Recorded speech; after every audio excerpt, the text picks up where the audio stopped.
Michigan Wolverines have lost their third consecutive game, this time at home to Minnesota. Card, I was in the building.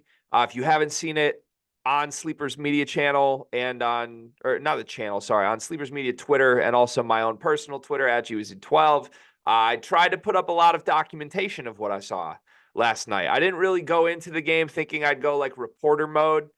But I did reporter mode as best as I personally am capable of doing reporter mode. That means a lot of body language analyzation. And let me just tell you, it's worse than you think with Michigan basketball right now. I've had a night to sleep on it, so maybe I'll seem a little less emotional, maybe a little more rational in my takes. But honestly, watching what I did back last night, I think I was pretty rational and how I documented everything. This program is a complete disaster from top to bottom. And Minnesota is not, the one thing I will say, Minnesota is not as bad as I made them out to be in the moment. Want to make sure I'm clear on that. I have some Minnesota thoughts, but from your television, from the Peacock app, what did you see from the Michigan Wolverines last night?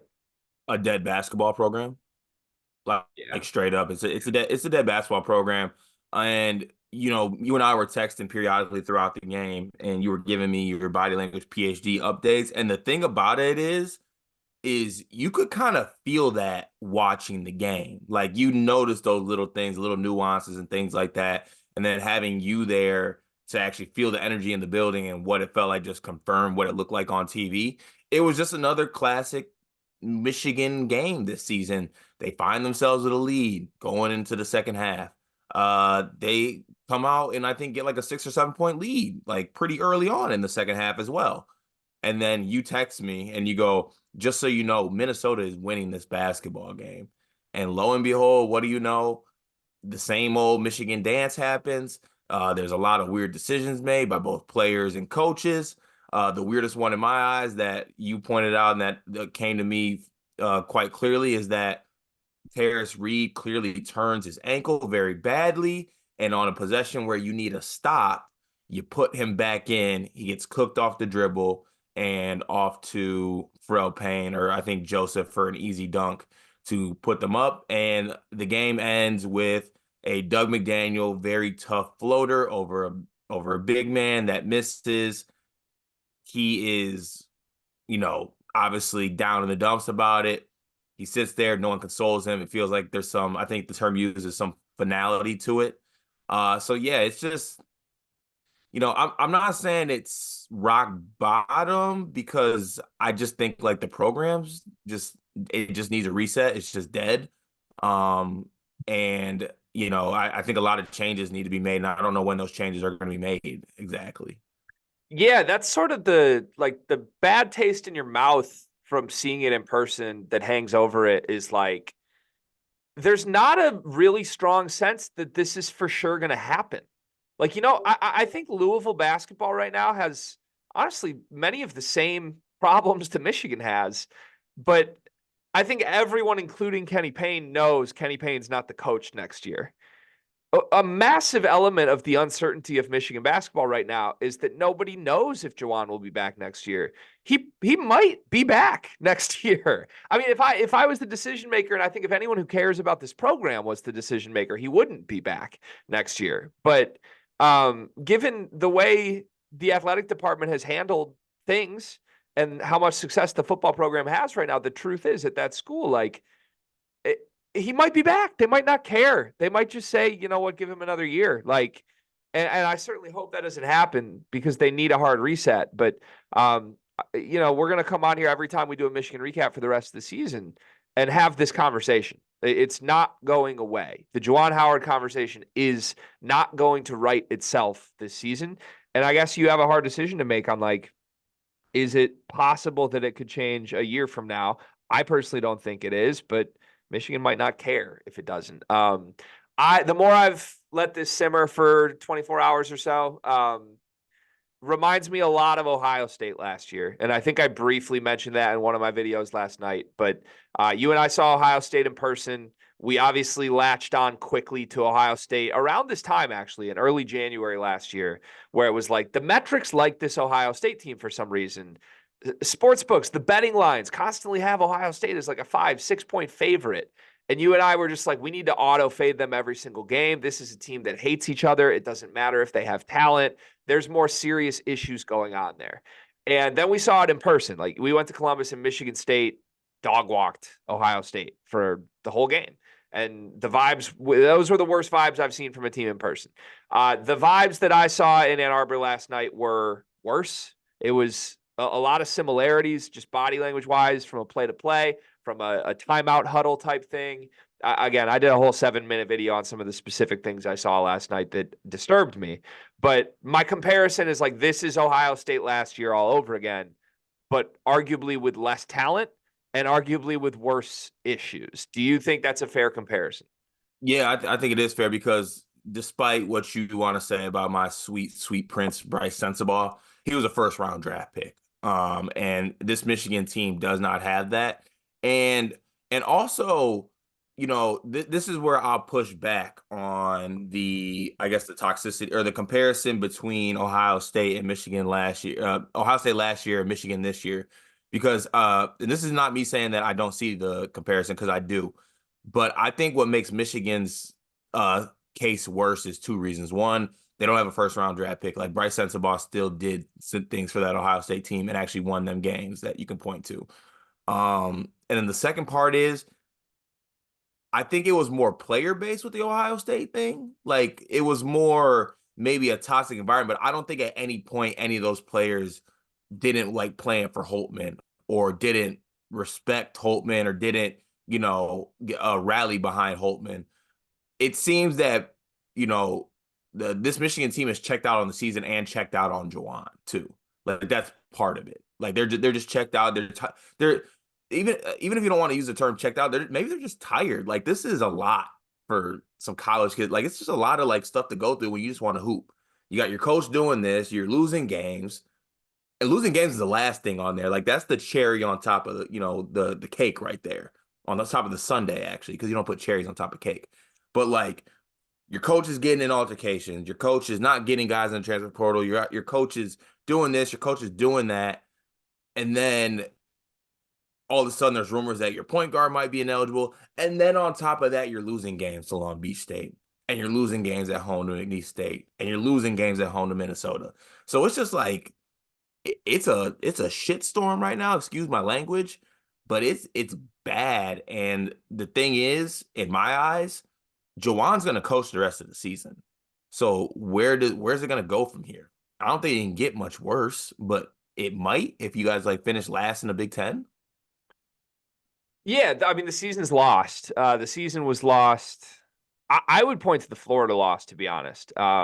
They've lost 2 straight sets at home to McNeese and Minnesota, 2 games you absolutely need to win. But like, I think the heart of this team was ripped away from them in the double overtime loss at Florida, and I don't even necessarily want to look backwards with basketball stuff with this team. I think it's pointless at this point. But I think if you replayed the season from the start with the team Michigan is now, the results are even worse than 6 and 8. Like some of those losses looked like a decent basketball team early in the season. Like on the road at Oregon, you go to overtime. That was honestly not a bad loss by any means. Memphis on a neutral, they essentially played them even. Lost that game by 4. Memphis is really good. That was the first game in Atlantis, right? Like the win against St. John's at MSG is going to hold up. St. John's isn't great, but like Michigan dog walked St. John's at St. John's.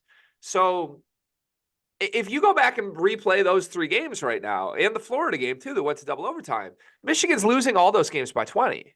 Like it's reached a point where this team is unrecognizable from the one that showed potential, the one that you felt good about the talent of their top 4 players, the one that had a promising superstar who was going to grow over the course of the season in Doug McDaniel. And your program went where Doug McDaniel goes, right?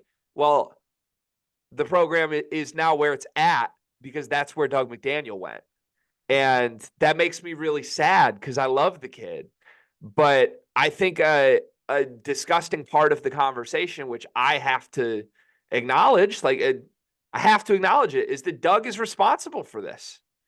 Doug is really responsible for this. If the rumors are true and Doug is going to be academically ineligible in 3 days, I, the reason this team's had its heart ripped out is because they know that's coming. I mean, the clip is so telling. Doug misses the game-tying shot, and it's like he's not even on the team. I mean, guys don't want anything to do. I've never ever seen a guy so like demoralized, crushed by a moment, and nobody acknowledges him. Nobody picks him up, and that goes for the coaches. I mean, nobody. It was like everybody didn't even want to look at him after that shot attempt, and that's so far away from where we were a month ago when Doug was this exciting guy that was the heart of the team that people played off of and cared about. So, and I don't even know who to blame, man. Like I am disgusted by how little care others seem to show Doug.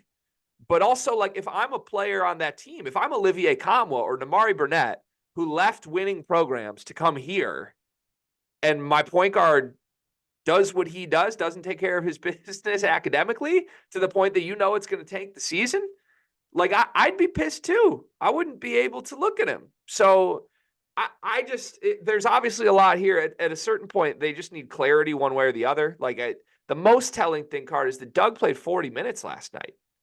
Like, if they truly know this is where the train is headed and he's going to be gone, they had to play him 40 minutes in a home loss to Minnesota. Like, they don't even have other options. Jalen Llewellyn picked up a DNP. So George Washington III's not playing. Like, I don't know what you do, because if he's gone, I mean, they're going to lose. I think they're going to lose every game by 20 plus the rest of the season if Doug McDaniel's not on this team. And in a sick way, I honestly think that gives them a better chance than they would have with Doug right now, because the version I saw with Doug was a team that was ready to quit, that it was Doug and it was 4 other guys. And you have to just define the clarity of what's going on here. Whether he is here or not, this team needs to know if he's here or not. And my strong suspicion is they know he's not going to be here. And that's why this team is putting together the body language performances they have the last 2 games. Yeah, and you got to be, like you said, you got to really resent somebody. And like you said, you can't blame them for resenting somebody, because that's something that is controllable in my eyes. Like, I think back to when I was playing at Albion, and I didn't like all my teammates necessarily as like people. Like, that's just not part of basketball. You're not going to love all your teammates. But I can specifically remember a teammate that I just like wasn't a fan of my whole career, and he missed a game-winning shot. And obviously he was inconsolable. Like, he was on the floor. He was, head in the jersey, all that. Basically what Doug was doing. But at that point in time, it's like, that's your teammate and he's in a bad spot and he just missed a game-winning shot. That's still your teammate. The whole team was over there. I was the first person over there to pat him on the back and pick him up and say, come on, it's all right, it's all right, it's all right. So for them not to go over there and like do anything, like Jace came in late, which I credit to Jace. I think Jace might be the only one who's taken some leadership on this basketball team. Credit to him. But that's not hate. That's just like resentment. I feel like resentment and hate are a little bit different, or dislike and resentment are a little bit different in my eyes. So it's bad. It's bad, and it's gonna get worse. That's the thing. And to think that, we were having conversations about Michigan basketball and like, oh, we have Doug, this is going to be fun, no expectations, let's just see where this season goes. And, it wasn't supposed to get to this point. Right. Yeah, and I look, there's a lot of issues in general with the trajectory of the program, but as far as the story of the season goes, if Doug truly is out for the rest of the season due to grades, that was the season. Like, I think they still could have gotten to a point if Doug just plays the whole season, Card. Not where they're a good basketball team, not where they make the tournament or anything, but like, my goal of just have a fun season and see Doug develop could have been reached if Doug just played the whole season. And the reason Doug's not playing the whole season is Doug's fault, and to an extent the coach's fault for not having any control over this program. But I just I can't believe this is, like, I can't believe that's going to be the nail in the coffin here. It's insane. Yeah, this is not the ending that anyone suspected, or I think Doug deserved. Well, I mean, he kind of deserves it because it's his fault. It. Yeah, That's he does. He does deserve it. That's the thing. Also, Spin Zone. are we positive that my boy isn't gonna go crazy on the online quizzes this weekend? There are, I don't want to say reports. There are rumblings that there are Hail Mary attempts being made. You want to know Oh, who's not making those Hail Mary attempts though? who? Juwan. I promise you, he is not part of the Hail Mary attempts. The rumblings that there were Hail Mary attempts being made were shared with me prior to the McNeese game. So do with that what you will. I have not heard any updates on the Hail Mary attempts. I have not heard that this is looking like it's more likely he could stay. And if my eyes tell me anything from being in that building last night, he's done. Like there's no doubt in my mind. This is a true test of my body language PhD, right? People make fun of it. It's all jokes. I tried to document it. If I was just tweeting this stuff without video last night, Cart, I think people What? would believe me. They're like, Yeah, he's hating on watch the video thesis. This is it. this is your thesis for your PhD. Watch Yeah. it. And I'm telling you, this stuff matters, man. I truly am telling you. And on the Minnesota side, quickly, I want to give them a lot of credit because Ben Yeah, Johnson is running his program like a real competitive basketball program. yeah, Like they it's for real. staggering. No. And I've been the I said it on the preview. I've been the biggest Minnesota basketball hater. Like they're a bottom dweller seller team. Are they going to end up in the bottom of the Big Ten? Yeah, probably, but they're a lot better than I suspected. And I think Ben Johnson has a vision. And by the way, if they can manage to keep Pharrell Payne, like Mhm. credit to them. I have a hard time believing that in this NIL and Tampa era that every team that needs a big next season isn't going to be offering Pharrell Payne a bag. That dude's a monster. Yeah.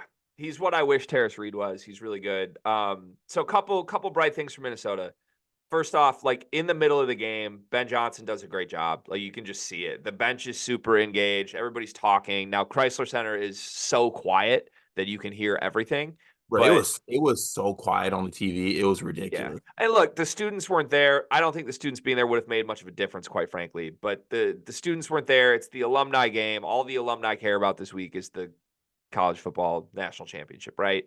So not surprising by any means. Even when Chrysler is quote unquote rocking, it's not a good home court environment. But this was as bad as I have ever seen it in the 20 plus games I've gone to Chrysler in my life. And that did allow for you to hear the coaches and the players. Like I was sitting across from the benches, like probably 20 rows up, and you could hear everything that was going on. And Minnesota just runs a really, really good in-game operation. Like they're all super locked in. The bench is engaged. There's a lot of communication from players. Ben Johnson is active. He was calling great stuff out of timeouts. And then you look at the other end, and it's the opposite from all of it. So I might be giving him a little too much praise just seeing it, but he runs his program like a program that will be successful in the future, and I give him a lot of credit for that. Also notable to me, Minnesota has players. Like I think I said in the video, this was the two worst teams in the Big Ten. That's inaccurate. That was me. I don't know, being emotional or whatever you want to call it. I still don't think Minnesota is very good. Like the story of this game was not Minnesota's really good. It's how bad Michigan is. Give Minnesota credit, but they're better than Penn State for sure. And I think there's an argument that they're better than Indiana, maybe better than Iowa, definitely better than Michigan. Like the two worst teams in the league are Michigan and Penn State. Minnesota's still not an NCAA tournament team by any means, but they're in the lower half, not the worst. With that said, their top 8 players aren't seniors. So like when you talk about like Pharrell Payne might leave, if Ben Johnson can just bring this entire team back next year, they're going to be picked in the top half of the Big Ten. Like there's talent here. Like Elijah Hawkins and Mike Mitchell were hooping last night. Dawson Garcia is one of the best players in this league. He's a matchup nightmare. And Pharrell Payne might be their best player. So Can Dawson Garcia come back next year? No, he's got to be out of eligibility. he's a junior on Ken Palm. Is what Really? he's listed as. Yeah. Really? Yeah. Oh. Cause this is his 4th season. Oh, But because he transferred right away, and that okay, never mind. yeah, this is his 4th season, but I think he would have a COVID year and or one extra year if he wants it. Who knows if he wants it? But like the point is, if Minnesota can somehow get to 20 wins this season, like I think you love the health of that program. Maybe you get guys back, and that's impressive for them. I had a couple other things, just thoughts. I'm going to try to be quick on these. Stu Douglas is one of my favorite follows. He's come on the Sleepers podcast before. He was actually, I think, our first player guest ever. Really Oh, like whoa. Stu. Respect Brad Davidson on this podcast. No, we had Stu before Brad. Did we? Yeah, we had Stu before Brad. Oh, nice. Yeah, Stu, I mean, one of the more important Michigan basketball figures of my lifetime. Stu was directly involved in bringing Michigan back to the NCAA tournament, kind of changing the culture of the program. Along him and Zach Novak were sort of the face of that transformation in the early John Beilein years. I want to just read a tweet from Stu word for word. Brutal loss, bad momentum.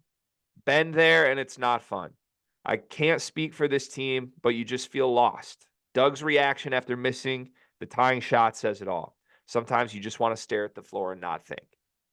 I think that's a good reminder for Michigan fans that as hard as this is to watch, it's arguably harder on the players.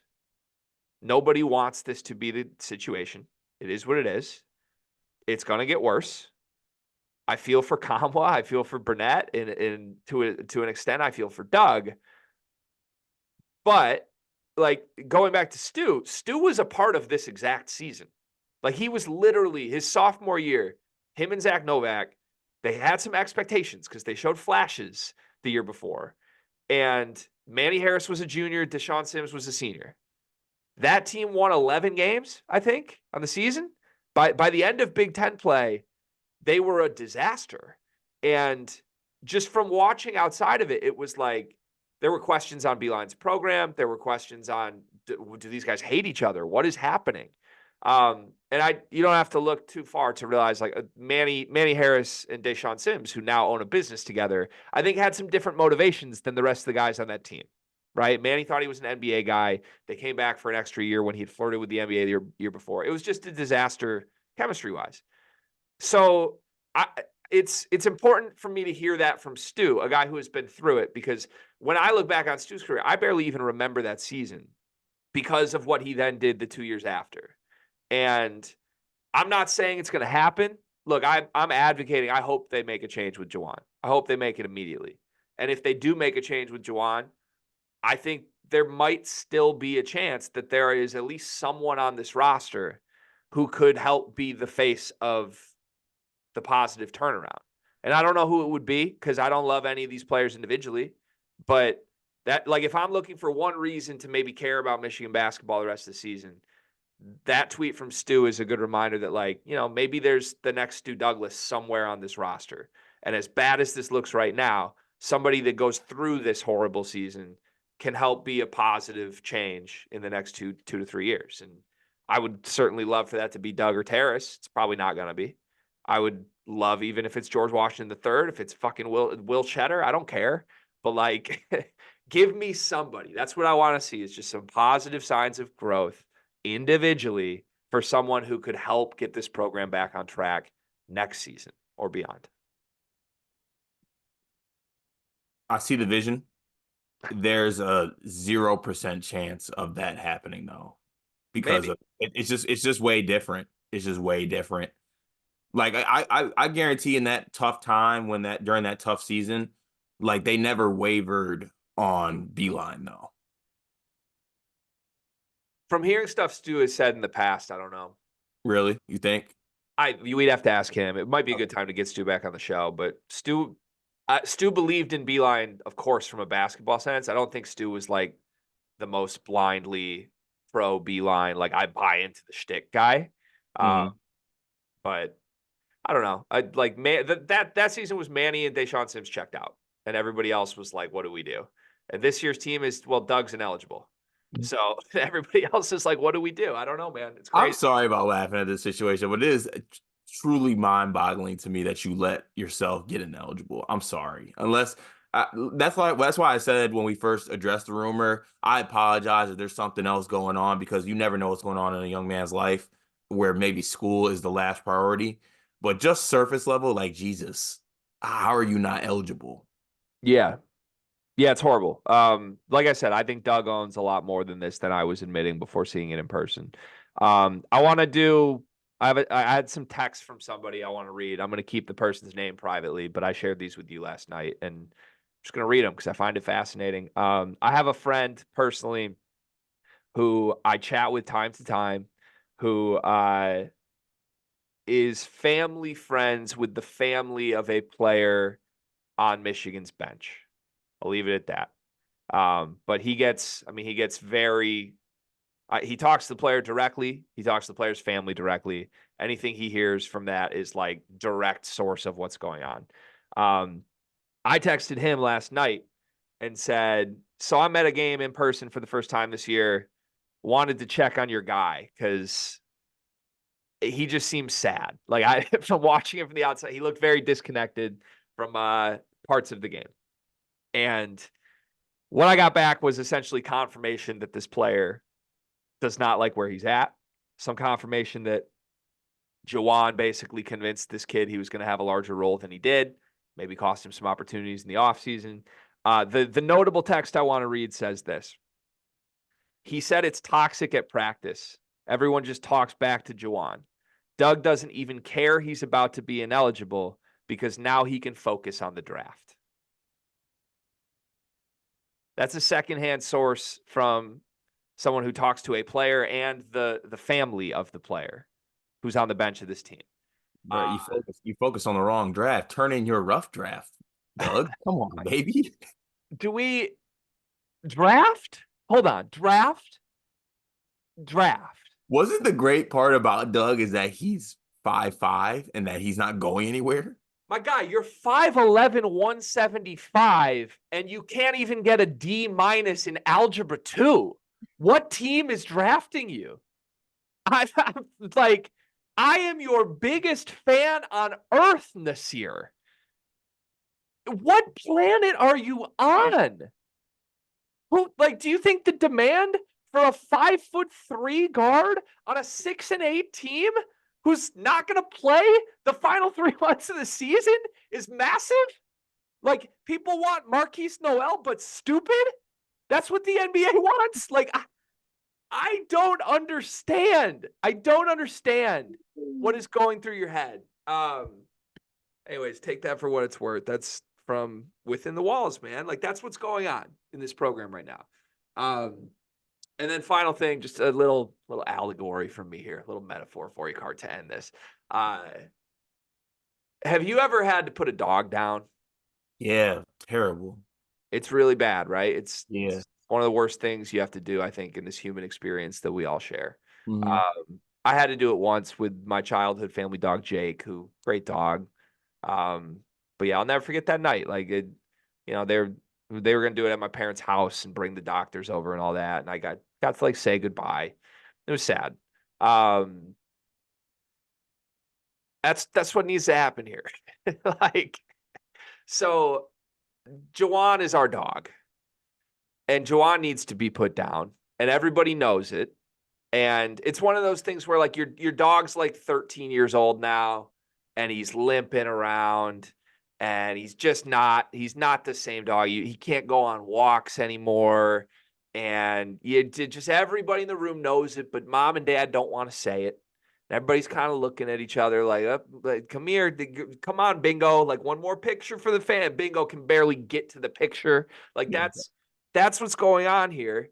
And I don't know who's the first person who's just going to say, like, let's put the dog down. Like, that's got to be hard for pops to, like, have a conversation after the kids go to bed and be like, hon, we should probably put Bingo down. Nobody wants to have that conversation. But Bingo needs to be put down. And the only difference with our Bingo, as Michigan basketball fans here, Cart, is that our Bingo has only been around for, like, 4 years. And our Bingo bites people. Like, our Bingo like has a history of aggressive behavior with other dogs. So like we shouldn't really sweat putting Bingo down, you know? Yeah, but Bingo's also a legacy dog in the family. Like Bingo came from Jake before, who you had to put down, but like, Bingo's done great things for the program, for the family. But aren't the great things that Bingo did for the family like didn't he leave toys ripped up at the end of those great things he did for the family? Like, Yeah. it's not like we have pictures of Bingo all over the house from his first year as a pup. Like, I don't know, man. I think it's time to put bingo down. That's all. And I'm gonna keep saying this in different ways every video we do. But I think the hardest part of watching this last night is the dread that no one in charge at Michigan is actually gonna go there. And they're gonna subject us to 6 more years of bingo. It's time to take bingo for one last long walk. Go for, I don't know, go find your rawhide bone in the Miami Beach skies. Bingo. Like, go. South Beach will welcome you back with open arms. All right, that's Michigan. Yay.